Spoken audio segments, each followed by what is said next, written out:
"Daddy, look at the picture I drew." I put on my best appraising my son's artwork face and looked down at the picture he had drawn. I recoiled a little when I saw it, not really sure what to make of it.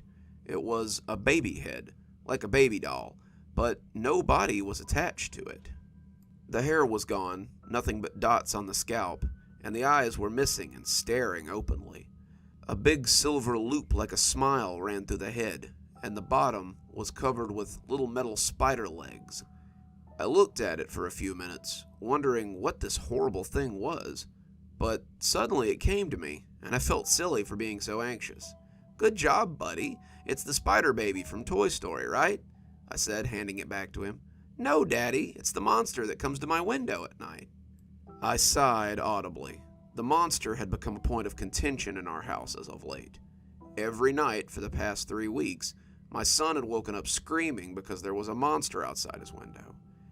Ever since we had moved into our new house, it had been a regular nightly event, and I had almost started waking up before the screaming started. It never mattered how fast I ran, though. There was never anything there when I arrived.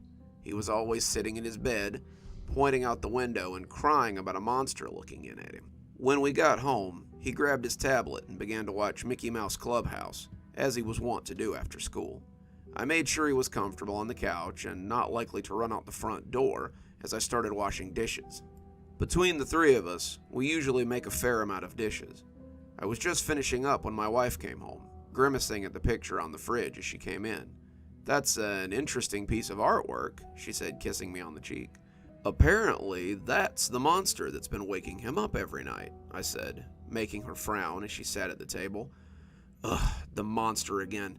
This has to stop. We have to do something." I shrugged, tossing the drying rag into the sink. "I wish I knew what. What if you spent the night in there tonight?" I looked dubiously at her. "What, like on the floor or something?" "No, you could sleep in the other bed in there." I always forget there are 2 beds in my son's room. They were bunk beds, one on the ground level and one on the top. One was supposed to be for guests, playmates, or cousins who wanted to spend the night. The other was for him. In reality, though, it was more of an excuse for my son to pick a bed to sleep in every night. He usually slept on the top bunk, sitting right beneath the window, but sometimes he liked to sleep on the smaller bed at the floor level. "Okay, I guess I'll spend the night in there. Promise you'll reward me in the morning?" I teased. She said she would and giggled when I kissed her on the ear. That reward would never come, though. That night, we went through our nightly routine after dinner. We brushed our teeth, put on our pajamas, and got ready for bed. As I picked up the book and directed him to the loft bed, though, he grabbed my arm and shook his head. I thought he would argue about bedtime. He wasn't a big one for bedtime. Instead, he shook his head and pointed to the bottom bunk. "Can I sleep there?" he asked, pointing at the bunk.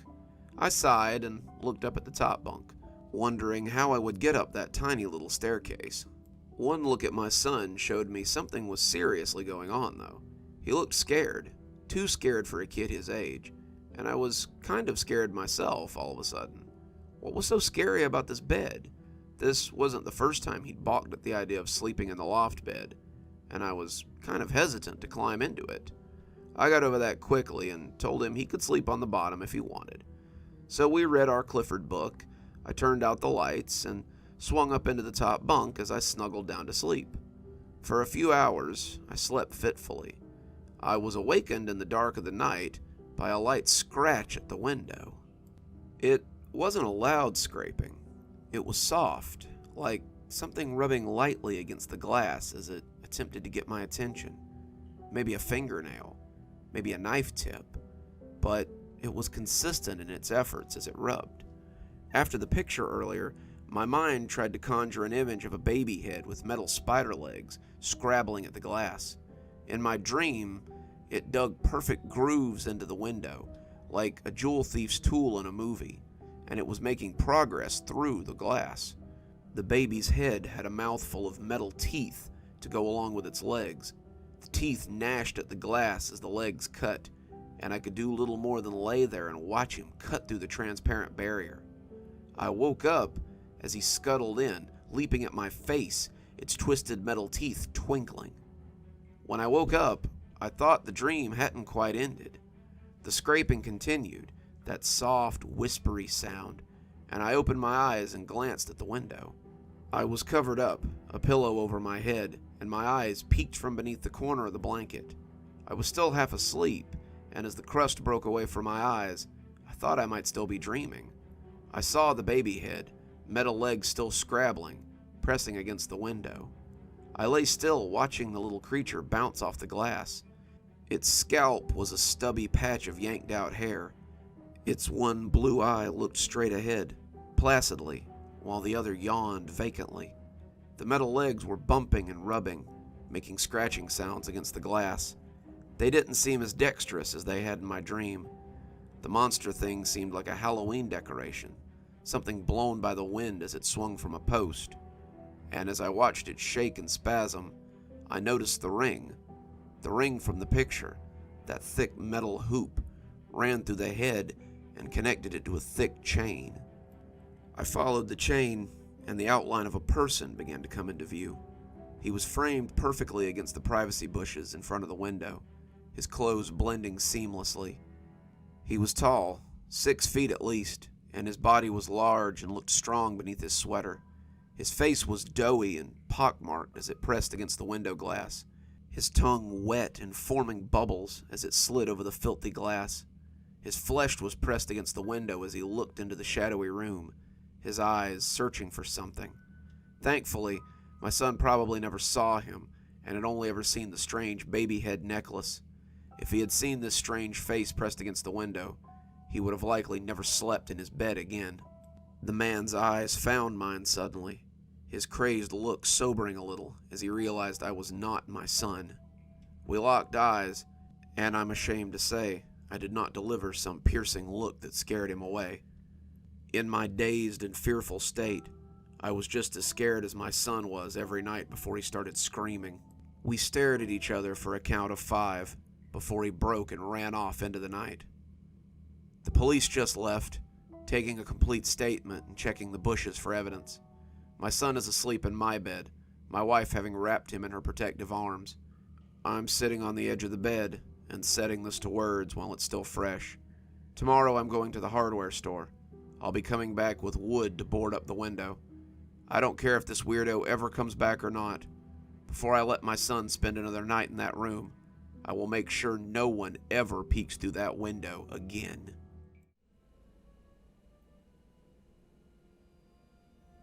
Good evening, everyone. It's me, Dr. Plague. Thank you so much for joining me for tonight's story.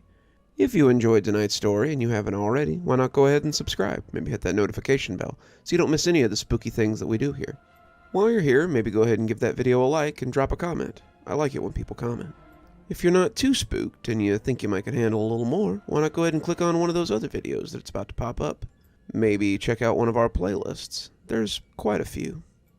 If you'd like to support the channel more monetarily, I'd suggest maybe you go pick up a copy of my latest book. There's a link below.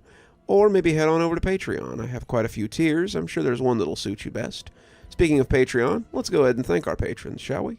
Thanks to Janet for being our Spooky Skeleton tier contributor. And thanks to Winters, Xaronan, Emily Coltsfoot, Martha, Marianne Schuler, Jennifer Damron, and Tyler Parker for being our Ghostly Reader tier contributors. Thanks, guys. We just couldn't do the show without you. If you're a fan of my books, I always recommend go ahead and join that Ghostly Reader tier. $10 a month, and it also gets you a book anytime I write one, which is around twice a year usually. And as always, thanks for stopping by. Dr. Plague, signing off. Have a wonderful evening.